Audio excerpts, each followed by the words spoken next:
जय हिंद दोस्तों, मैं आदर्श आप सभी का स्वागत करता हूं। आशा करता हूं कि आप लोग अच्छे होंगे और बेहतरीन होंगे और एक अच्छे स्टूडेंट की तरह अपनी पढ़ाई को लगातार करते होंगे और जितना भी पढ़ाया जाता है घर जाकर ज़रूर रिवीजन करते होंगे, ऐसी उम्मीद हम करते हैं। ठीक है, आज हम हिंदी व्याकरण के पहले चैप्टर वर्णमाला को स्टार्ट करेंगे। ठीक है, आज तो पूरा नहीं हो सकता लेकिन देखते हैं कहाँ तक होता है, वहाँ तक करेंगे। ठीक है, और इसका अगला पार्ट भी लाएंगे। ठीक है, क्योंकि हमारे पास इतनी सुविधाएं नहीं हैं कि एक ही दिन में मतलब सब कुछ करा दें। आप सबके सपोर्ट की ज़रूरत है हमें। ठीक है, इतना तो जागरूक छात्र होंगे आप सब। ठीक है, समझ जाइए। तो चलिए स्टार्ट करते हैं। हमारा चैप्टर है हिंदी वर्णमाला। वर्णमाला में क्या होता है कि इसकी परिभाषा दी गई है, वर्णों के व्यवस्थित समूह को वर्णमाला कहते हैं। ठीक, और या वर्णों के क्रमबद्ध व्यवस्थित समूह को वर्णमाला कहते हैं। ठीक, उसके बाद आता है हमारा अक्षर। अक्षर क्या होता है? जो ध्वनियाँ, ठीक, जो ध्वनियाँ मुख से निकल कर, कहाँ पर? मुख से निकल कर आकाश में व्याप्त हो जाती हैं, यानी कि विलुप्त हो जाती हैं, उन्हें हम अक्षर कहते हैं। ठीक है, उसके बाद आता है हमारा वर्ण। वर्ण क्या होता है? मुख से निकली ध्वनि को लिखित रूप देना ही वर्ण कहलाता है। ठीक, इतनी बात क्लियर है? तो आइए आगे बढ़ते हैं। ठीक है, हम यहाँ पर लिखे हैं भाषा की सबसे छोटी लिखित इकाई क्या होती है? वर्ण होती है। भाषा की सबसे छोटी लिखित इकाई वर्ण होती है। और भाषा की सबसे छोटी मौखिक इकाई क्या होती है? ध्वनि होती है। ये बहुत इंपॉर्टेंट पॉइंट है, इसको नोट कर लेना ज़रूर। ठीक है, ये बहुत इंपॉर्टेंट पॉइंट है। उसके बाद आता है कुल वर्ण। हिंदी में कितने वर्ण हैं भाई? हिंदी में देखो, पहले कितने थे? 52, लेकिन अब ये ख़त्म हो चुका है, एक और वो वर्ण जुड़ चुका है। ठीक है, कितना है? 53 है। ठीक है, कितना है? 53। इसमें 11 स्वर हैं, जो कि यहाँ पर हमने लिखा है।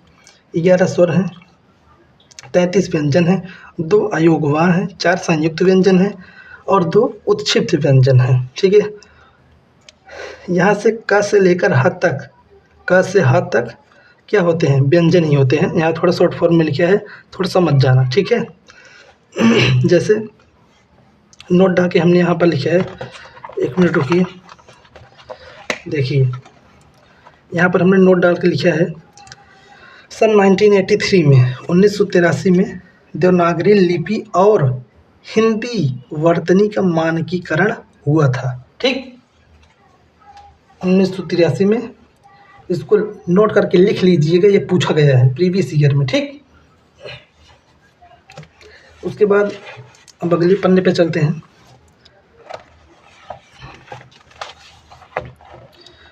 हमारा पता चलता है यहाँ पर लिपि। ठीक है, लिपि क्या होती है? किसी भाषा को लिखने का तरीका, किसी भाषा को लिखने का तरीका क्या होती है? लिपि होती है। ठीक, लिपि हो गई। ठीक, उसके बाद आता है हमारा स्वर, फिर व्यंजन। स्वर क्या होता है? वे वर्ण जिनका उच्चारण स्वतंत्र रूप से होता है, यानी कि इनको बोलने में, स्वरों को बोलने में किसी वर्णों की सहायता नहीं लेनी पड़ती है, उन्हें हम क्या कहते हैं भैया? स्वर कहते हैं। ठीक, व्यंजन क्या होता है? जिनमें स्वरों की मदद से बोला जाए ना, यानी कि वर्णों की मदद लेनी पड़े, सहायता लेनी पड़े। ठीक है, स्वरों की सहायता लेनी पड़े, उसे हम क्या कहते हैं? व्यंजन कहते हैं। ठीक, और आगे बढ़िए, यहाँ पर दिए गए नोट में क्या है? स्वरों को आधा नहीं लिखा जा सकता है। ठीक, इसको नोट करके लिख लीजिएगा। स्वरों जो होते हैं, जितने भी स्वर होते हैं भाई साहब, वे मतलब आधे नहीं लिखे जाते हैं। ठीक है, यहाँ पर हमने लिखा है उत्क्षिप्त और ताड़न जात, ये द्विगुण क्या होते हैं? ड और ड ना, इसके नियम होते हैं, 5 नियम हैं। आइए बारी बारी से देखते हैं। पहला नियम है, किसी भी शब्द के शुरुआत में है।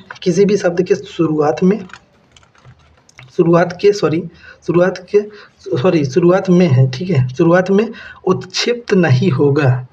उत्क्षिप्त क्या होता है? यही है उत्क्षिप्त। ठीक है, यही दोनों उत्क्षिप्त, 2 ही उत्क्षिप्त होते हैं, अभी हमने पीछे बताया आपको। ठीक, आगे बढ़ते हैं। दूसरा नियम क्या है? अंग्रेजी के शब्द जो होते हैं उनमें जो है इसका प्रयोग नहीं होता है। ठीक, फिर आता है हमारा द्वित्व व्यंजन में नहीं होगा। द्वित्व व्यंजन क्या होते हैं? द्वित्व व्यंजन हम अगली क्लास में बताएंगे क्या होता है, ठीक है, थोड़ा डिटेल में। फिर आता है हमारा चौथा, चतुर्थ में क्या है, उपसर्ग यदि हैं तो नहीं प्रयोग होगा। मतलब उपसर्ग यदि हैं तो नहीं प्रयोग होगा। ये जो है, अगर यदि उपसर्ग लगा है तो जो हमारे ताड़न जात द्विगुण जिनको हम कहते हैं, उत्क्षिप्त जिनको कहते हैं, उनका प्रयोग नहीं होगा। यदि ड और ठ के तुरंत बाद अनुस्वार हो तो प्रयोग नहीं होगा। प्रयोग किसका नहीं होगा? इसका। ठीक, आगे बढ़िए। यहाँ पर अरबी और फारसी भाषा के शब्द दिए गए हैं। कौन कौन से होते हैं? जैसे का हो गया, ख, ग, न, ज, फ, ये सब क्या होते हैं? फारसी या अरबी भाषा के शब्द होते हैं। इनके नीचे जो बिंदु लगा है, यहाँ पर देखिए, ये यहाँ पर, ठीक, ये जो है इसे हम क्या कहते हैं? यहाँ पर लिखा गया है नुक्ता कहते हैं। ठीक, बात समझ में आ गई? चलिए आगे बढ़ते हैं।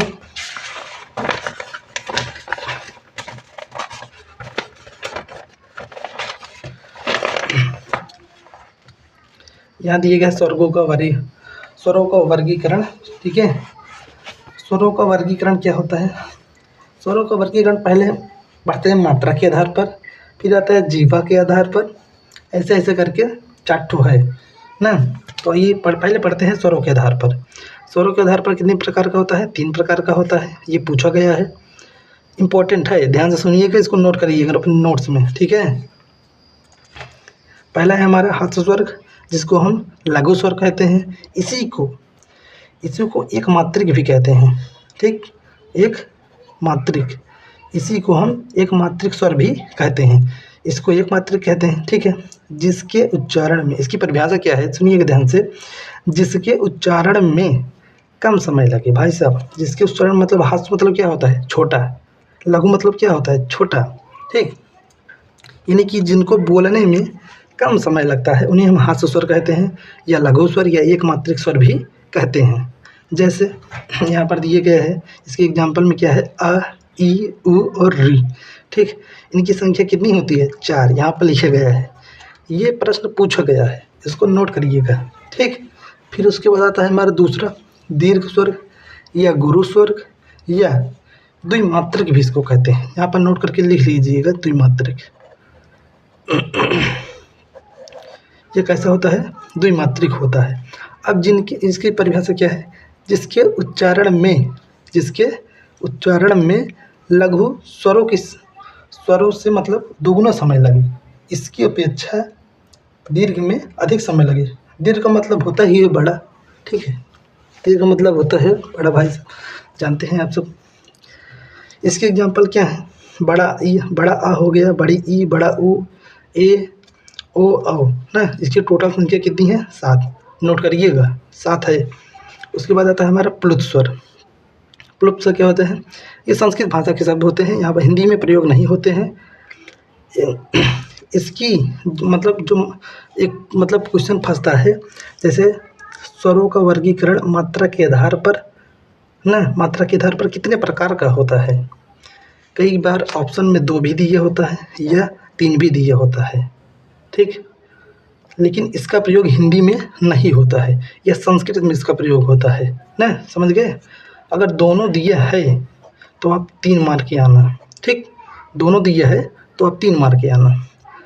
इसमें क्या होता है? जैसे इसकी परिभाषा क्या है? इसमें सबसे ज़्यादा समय लगता है। जैसे ओम, ठीक है, ओम ऐसे बोलते हैं ना, तो उसमें लंबा टाइम लगता है बोलने में। ठीक है, फिर उसके बाद आता है नोट में क्या बात? नोट में क्या बात है? यहाँ पर है अच मतलब होता है स्वर। ठीक है, अच मतलब स्वर होता है, हल मतलब व्यंजन होता है। ठीक, इसको नोट करके लिखिए, ये पूछा जाता है, पूछा भी गया है पहले। ठीक, अब सुनिए, यहाँ पर स्वरों का वर्गीकरण जो हमने यहाँ पर बताया था, एक तो ये हो गया मात्रा के आधार पर। ठीक, उसके बाद दूसरा आता है हमारा जिह्वा के आधार पर। ठीक, जिह्वा के आधार पर आता है। ये भी 3 प्रकार का होता है, अग्र स्वर, मध्य स्वर और पक्ष स्वर। अग्र स्वर क्या होता है? जीभ के अगले हिस्से से उच्चारित किए जाते हैं। मतलब ये जो स्वर होते हैं कि भैया अग्र स्वर जो होते हैं ना, ये जीभ के आगे वाले भाग से उच्चारित होते हैं। जैसे जैसे इसमें क्या बताया जाता है अगर स्वर में। इससे एग्जाम्पल नहीं लिखे हैं, रुकिएगा 1 मिनट। इससे एग्जाम्पल जैसे होता है, इसका एग्जाम्पल लिखिए, फिर इसका भी, ठीक है, सबका लिखाएंगे बारी बारी से ना। तो अग्र स्वर ना, अग्र स्वर क्या होता है, जैसे अग्र स्वरों की संख्या कितनी होती है, 4। अग्र स्वर कितने होते हैं, 4। कौन कौन से देखिएगा, छोटी ई, दीर्घ ई, फिर छोटा ए और दीर्घ ए होता है। ये 4 होते हैं, इनको ध्यान से पढ़िएगा, ये 4 होते हैं। मध्य स्वर की बात की जाए, इसमें लघु आ होता है ना। फिर पस की बात की जाए तो इसमें बड़ा आ जाएगा, लघु ऊ आ जाएगा, दीर्घ ऊ आ जाएगा, ठीक। फिर ओ आ जाएगा और औ आ जाएगा, ठीक। इनकी संख्या 5 होती है, इनकी संख्या 1 होती है और इनकी संख्या 4 होती है, ठीक है। इनकी संख्या 4 होती है, इनकी संख्या 1 और इनकी संख्या 5 होती है। ये भी प्रश्न पूछ लेता है एग्जामिनर कि अग्र स्वर की संख्या कितनी होती है। ये नहीं पूछता है कि मतलब ये बताइए, संख्या भी पूछ सकता है आपसे और पूछा भी है, ठीक। तो चलिए आज के होमवर्क की ओर बढ़ते हैं। आज का होमवर्क क्या है, जैसे उच्चारण के आधार पर स्वरों की कुल संख्या कितनी होती है, ये कमेंट करके ज़रूर बताइएगा। और र कितने प्रकार के मतलब होते हैं, र के कितने भेद होते हैं और उनके नाम भी बताइएगा, ठीक। र के फिर आता है री, ये इम्पोर्टेंट है, ये पूछा भी गया है। री किस वर्ण के अंतर्गत आता है। री मतलब जैसे यहाँ पर हम बता देते हैं थोड़ा आपको। एक होता वर्ण कितने प्रकार का होता है, 2, ठीक है। वर्ण कितने प्रकार का होता है, 2। एक होता है स्वर, दूसरा होता है व्यंजन, दूसरा हमारा होता है व्यंजन, ठीक। अब इन दोनों में बताइएगा, री जो होता है स्वर में प्रयोग होता है कि री जो है व्यंजन में प्रयोग होता है, कि री स्वर और व्यंजन दोनों में प्रयोग होता है। ये कमेंट करके ज़रूर बताइएगा। और क्लास आपको कैसी लगी ये भी कमेंट करिए और थोड़ा सा शेयर वेयर कर दीजिए भाई। और हम आपके थोड़ा क्या बताएं, बहुत परेशान हैं, गर्मी बहुत ज़्यादा है, आपके सपोर्ट की बहुत ज़रूरत है हमें भी। तो अगला पार्ट 2-3 दिन में डालेंगे। कैसी लगी क्लास आप ज़रूर बताना। मिलते हैं नेक्स्ट वीडियो में, तब तक जय हिंद, जय भारत।